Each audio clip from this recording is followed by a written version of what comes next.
Hello दोस्तों, स्वागत है आपका पॉलिटी विद सुरेश में। आज हम संसदीय प्रणाली के महत्वपूर्ण शब्दों के बारे में चर्चा करेंगे।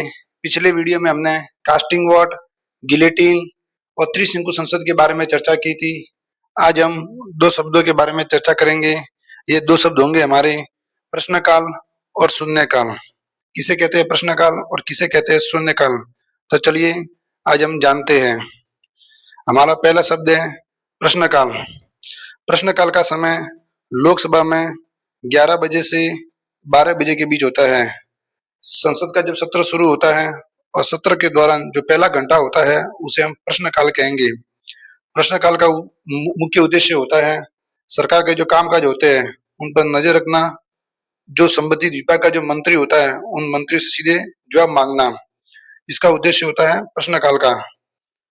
सत्र के बैठक का पहला घंटा प्रश्नकाल। इसका मुख्य उद्देश्य सरकार के कामकाज में नजर रखना और मंत्री के साथ सीधा जवाब मांगना। दूसरा, प्रश्नकाल का उल्लेख संसद की प्रक्रिया और नियमावली में इसका उल्लेख किया गया है। प्रश्नकाल का उल्लेख संविधान में किया गया है और संविधान की जो कार्य प्रणाली है, जो संसदीय प्रणाली है, उसके अंदर भी इसका उल्लेख किया गया है। प्रश्नकाल में हम किसी संबंधित विभाग के मंत्री से प्रश्न पूछने से पहले उस संबंधित विभाग के मंत्री को 15 दिन पहले हमें उसको नोटिस देना पड़ता है। बिना नोटिस से हम प्रश्न नहीं पूछ सकते। तो प्रश्नकाल के अंतर्गत हमें जानने को मिला कि हमें क्या देना पड़ता है, 15 दिन का नोटिस देना पड़ता है। प्रश्न 3 प्रकार के होते हैं, तारांकित, अतारांकित और अल्प सूचनात्मक प्रश्न। पहला है तारांकित, दूसरा है अतारांकित, तीसरा है अल्प सूचनात्मक प्रश्न। तारांकित प्रश्न, जब हम संबंधित विभाग के किसी मंत्री से तारांकित प्रश्न पूछते हैं तो संबंधित विभाग का जो मंत्री होगा वह हमें उत्तर मौखिक माध्यम से देगा। दूसरा, अतारांकित प्रश्न का उत्तर लिखित माध्यम से देगा, वो भी संसद के पटल पर। तीसरा, अल्प सूचनात्मक प्रश्न, जो शॉर्ट नोटिस वाले जो क्वेश्चंस होते हैं, जो प्रश्न होते हैं, उनका उत्तर मंत्री महोदय मौखिक भाषा में देंगे। उसमें हम पूरक प्रश्न भी पूछ सकते हैं। तारांकित प्रश्न में भी हम पूरक प्रश्न पूछ सकते हैं और काउंटर सवाल पूछ सकते हैं, लेकिन उसके अंतर्गत मंत्री महोदय लिखित उत्तर को संसद के पटल पर रखेंगे। कौन से प्रश्न तारांकित होंगे, कौन से अतारांकित होंगे और कौन से प्रश्न अल्प सूचनात्मक प्रश्न होंगे, इसकी पहचान, यदि तारांकित प्रश्न है तो उस पर स्टार बना हुआ होगा, तो ऐसे प्रश्न तारांकित प्रश्न कहलाएंगे। अतारांकित प्रश्न पर कोई तारा या कोई चिन्ह नहीं होता है। अल्प सूचनात्मक प्रश्न, ये 10 दिन के कम नोटिस वाले प्रश्न होते हैं। जो कम 10 दिन के अंदर जो कम नोटिस वाले प्रश्न होते हैं उनसे हम प्रश्न पूछ सकते हैं। जो जरूरी मुद्दे होते हैं कभी कभार उसमें प्रश्न पूछ सकते हैं। तो हमने जाना कि प्रश्नकाल का मतलब होता है सरकार से सवाल जवाब करना। इसका समय लोकसभा में 11 बजे से 12 बजे के बीच में होता है। क्योंकि राज्यसभा में इसका समय 11 बजे से 12 बजे के बीच में ही था, लेकिन 2014 के बाद में इसमें परिवर्तन किया गया और राज्यसभा में इसका समय 12 बजे से 1 बजे के बीच रखा गया। प्रश्नकाल के ठीक बाद शून्यकाल शुरू होता है। तो आज का हमारा दूसरा शब्द है शून्यकाल। तो लीजिए, आज का हमारा दूसरा शब्द है शून्यकाल। किसे कहते हैं शून्यकाल? शून्यकाल लोकसभा के अंतर्गत जब प्रश्नकाल पूरा होता है, जब 11 से 12 बजे के बीच में जब प्रश्नकाल पूरा होता है तो उसके ठीक बाद 12 बजे से लेके 1 बजे तक का समय शून्यकाल कहलाता है। ये शून्यकाल न तो किसी संविधान की देन है, न किसी देश के द्वारा हमको ये दिया गया है। ये सिर्फ एक भारतीय प्रणाली है जिसने हमको खुद ने स्वीकारा है और खुद की ही देन है। प्रश्नकाल के ठीक बाद शून्यकाल आता है। यह भारतीय लोकतंत्र की अनोखी देन है, क्योंकि ये हमको किसने शब्द दिया नहीं है, ये स्वयं गढ़ा हुआ शब्द है। इसका समय दोपहर 12 बजे से लगाकर 1 बजे तक का होता है। इसका संसदीय प्रणाली या हमारे संविधान में इसका कोई उल्लेख नहीं है।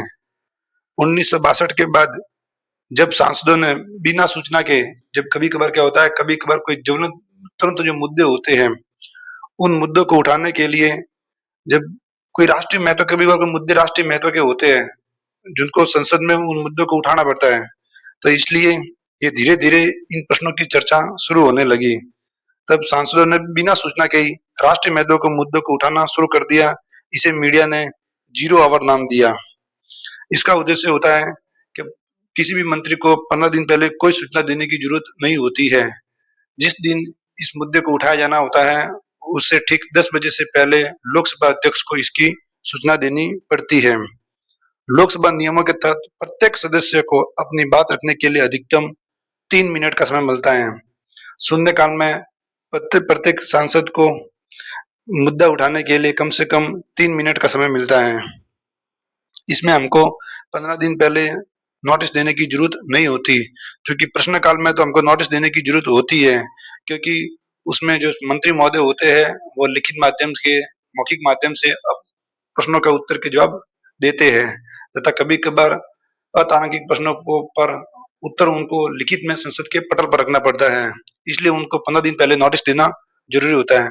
लेकिन शून्य काल में इसकी कोई जरूरत नहीं होती है, क्योंकि ये भारतीय प्रणाली की देन है। अब हम इन दोनों के बीच में अंतर देखेंगे कि प्रश्नकाल और शून्य काल के बीच में क्या डिफरेंट है या क्या अंतर है इन दोनों के बीच में। प्रश्नकाल प्रश्नकाल का उद्गम ये एक इंग्लैंड की संसदीय प्रणाली है। कहाँ की प्रणाली है? ये इंग्लैंड की एक संसदीय प्रणाली है, क्योंकि अभी हमने पढ़ा था कि शून्य काल हमने किसी से ग्रहण नहीं किया है और न ही हमारे भारतीय संविधान में इसका उल्लेख है। ये एक भारतीय नवाचार है।